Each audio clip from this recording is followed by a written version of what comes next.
Deseje o fôlego de Deus, deseje o céu. Deseje o fôlego de Deus, deseje o céu. Paz, graça e bem a todos os meus ouvintes aqui do canal. Eu quero saudar vocês com a paz de Deus. Desejar a todos um excelente dia na graça e na misericórdia de Deus. Eu quero pedir que você, desde já, respire fundo, para que você possa entrar já neste experimento, nesta ativação, nessa tarefa de reconhecer que este novo dia só existe na sua vida porque as misericórdias do Senhor se renovaram. Porque as misericórdias do Senhor se renovaram. Compartilhe então, se você quiser e puder, esse devocional com o máximo de pessoas que você puder, para que elas também possam ser edificadas no início desse dia para a glória de Deus. E este é o tema que nós iremos trabalhar hoje. Deseje o fôlego de Deus, deseje o céu. O texto que nós iremos ler hoje está ali no Evangelho segundo São João, capítulo 20, versículo 22. Capítulo 20, versículo 22. Mas eu vou ler, na verdade, desde o versículo 19 até o versículo 22. Então é João capítulo 20, do verso 19 até o verso 22. Diz assim a palavra do Senhor. Ao entardecer daquele primeiro dia da semana, os discípulos estavam reunidos com as portas trancadas por medo dos líderes judeus. De repente, Jesus surgiu no meio deles e disse: "Paz esteja com vocês." Enquanto falava, mostrou-lhes as feridas nas mãos e no lado. Eles se encheram de alegria quando viram o Senhor. Mais uma vez, ele disse: "Paz seja com vocês. Assim como o Pai me enviou, eu os envio." Agora o versículo 22, que é o versículo chave aqui. Então soprou sobre eles, no caso Jesus soprou sobre os discípulos e disse: "Recebam o Espírito Santo." Queridos, o que nós aprendemos com essa passagem de hoje? Que no início lá da criação, no Gênesis, Deus se inclina sobre um monte de barro e sopra a sua vida sobre o homem. O homem então se torna uma alma vivente. É isto que o texto bíblico lá de Gênesis diz. Séculos depois, após a ressurreição, o que acontece? Jesus se inclina sobre os seus discípulos e sopra novamente, dizendo: "Recebam o Espírito Santo." João 20, 22. E aqui está o novo Gênesis. É isso que eu quero deixar com vocês aqui hoje. A nova criação, não começando como a primeira criação de luz e mar, mas com homens quebrados, sendo reenviados com um sopro de graça. Lembra que os discípulos estavam com medo?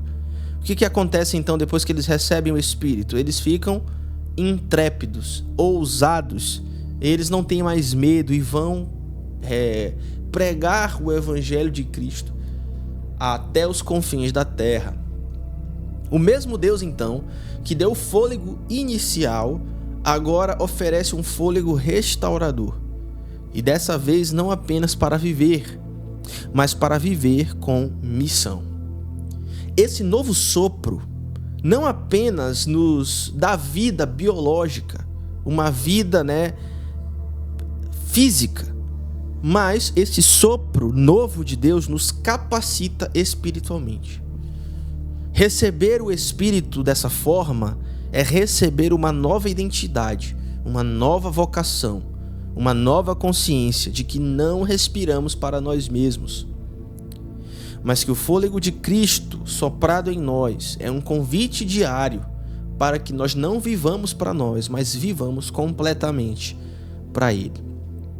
Então, essa é a introdução. Agora, o primeiro ponto que eu quero compartilhar com vocês é os corações que tentam respirar sozinhos. E por que isso é um problema? Corações que tentam respirar sozinhos são um problema. Queridos, amigos, amigas que me ouvem nesse momento, após a queda do homem no pecado, esse mesmo homem passou a viver desconectado da fonte da vida. E isso se mostra nas nossas vidas, na vida da humanidade hoje em dia também, porque muitos respiram, mas o fazem de forma mecânica. Muitas pessoas respiram de forma mecânica, vivendo, mas sem comunhão com aquele que doa a vida. E essa desconexão leva as pessoas a construírem as suas vidas inteiras movidas por um fôlego que elas não reconhecem como um presente. É algo que eu tenho falado ao longo dos devocionais dessa semana. E até mesmo dentro da fé, muitas vezes as pessoas que estão dentro de um contexto religioso, dentro de um contexto de igreja, tentam viver para Deus, entre aspas, mas sem viver de Deus e sem receber de Deus a vida e a capacidade de viver uma vida que o agrade. Ou seja, muitas vezes muitas pessoas dentro do contexto religioso de igreja estão vivendo para Deus, entre aspas, mas sem receber de Deus o poder para viver aquela vida. Então, o que acontece? Ativismo espiritual. E qual é o problema disso, gente? Qual é o problema do ativismo espiritual? Ora, quem já passou por isso sabe que o ativismo de igreja, o ativismo espiritual, o ativismo religioso, sem dependência do Espírito Santo, nos esgota. Absolutamente nos esgota.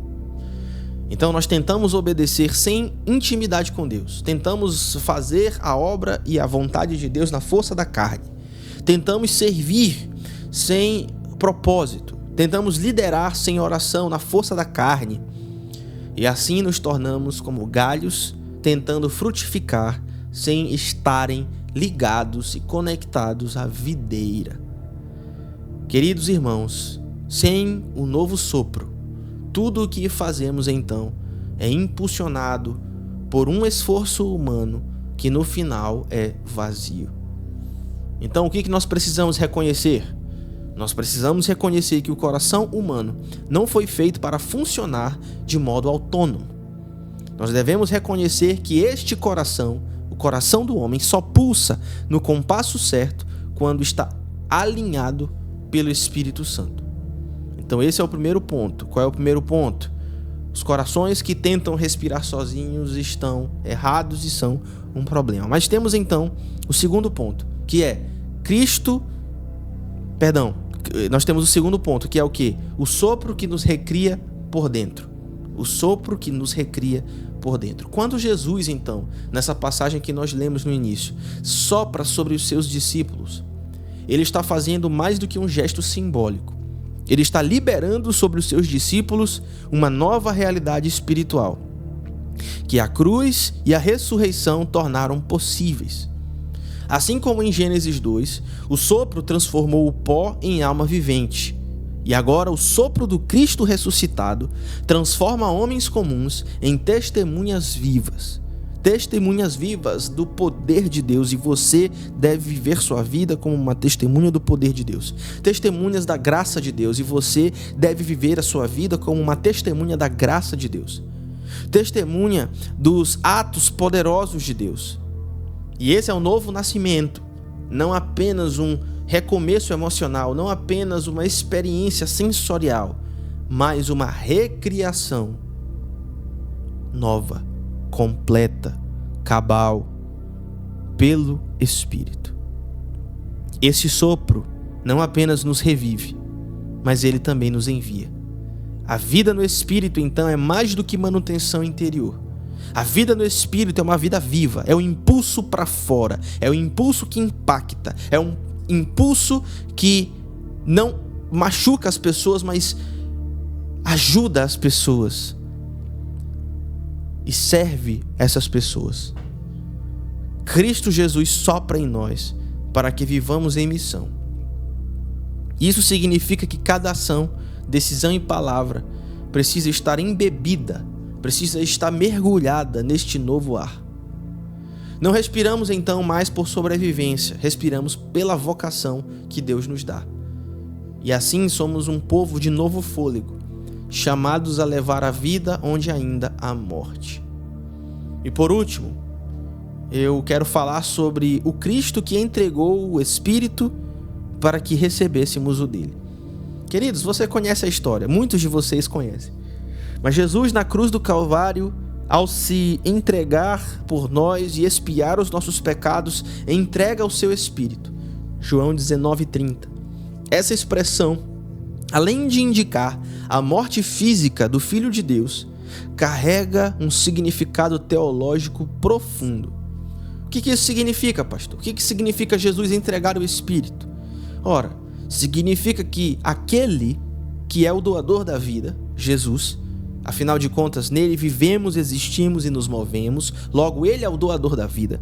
Esse doador da vida entrega a sua própria vida, para que eu e você, ao colocarmos a nossa fé nele, possamos receber a vida verdadeira. Cristo então foi sufocado por nossa arrogância, por nossa autonomia rebelde, para que você e eu recebêssemos de volta a conexão com o Pai. E se você ler ali a história a partir de João capítulo 19, você vai chegar no momento da ressurreição, no domingo da ressurreição. E neste domingo Jesus sopra, o ciclo se completa, e aquilo que foi perdido em Adão para a glória de Deus agora é restaurado em Cristo. A morte que antes parecia um problema insanável agora foi revertida, e uma nova humanidade se forma, não mais apenas com o pó da terra, mas com o sopro do céu. Louvado seja o santo nome de Deus. O Espírito Santo é o fôlego de Deus dentro de todos aqueles que colocam a sua fé em Cristo Jesus, a esperança da glória. E onde o Espírito sopra, a vida floresce. Você não está apenas perdoado, você foi ressuscitado com uma missão.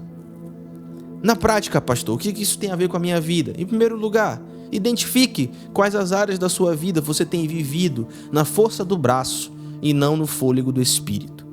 Além disso, comece cada dia praticando esta oração, orando com sinceridade a seguinte oração, ou algo mais ou menos assim: Senhor, sopra sobre mim hoje. Eu não quero viver sem o teu Espírito. Faça essa oração no dia de hoje. Além disso, medite no texto de hoje, João 20, de 19 a 22, e observe como o sopro de Jesus se conecta com o envio dos discípulos. Além disso, compartilhe com alguém sobre como o Espírito tem reordenado as tuas motivações e te levado à missão. Este foi o devocional de hoje, queridos, e eu quero convidar você neste momento a fazer uma oração. Você pode fazer em voz alta, repetindo após mim, ou pode repetir na sua mente. Mas eu quero convidar você a fazer esta oração junto comigo. Então, vamos orar neste momento. Senhor Jesus, Tu és o Deus que não apenas venceu a morte, louvado seja o Teu santo nome, mas que entrou no nosso medo com paz e soprou a tua vida sobre nós. Pai Santo, cada fôlego que temos ajuda dentro de nós a carregar o teu propósito. Senhor, confessamos que tantas vezes tentamos viver a vida na força da carne, e não somente viver a vida. Confesso a Ti que tantas vezes tento viver a vida espiritual e a vida ministerial e a vida familiar na força da carne. Confesso que muitas vezes eu ajo como se bastasse estar vivo biologicamente, ignorando que preciso ser vivificado espiritualmente pelo sopro teu. Por isso, Senhor, hoje eu te peço, humildemente, hoje eu te rogo, com todo o meu coração, sopra novamente.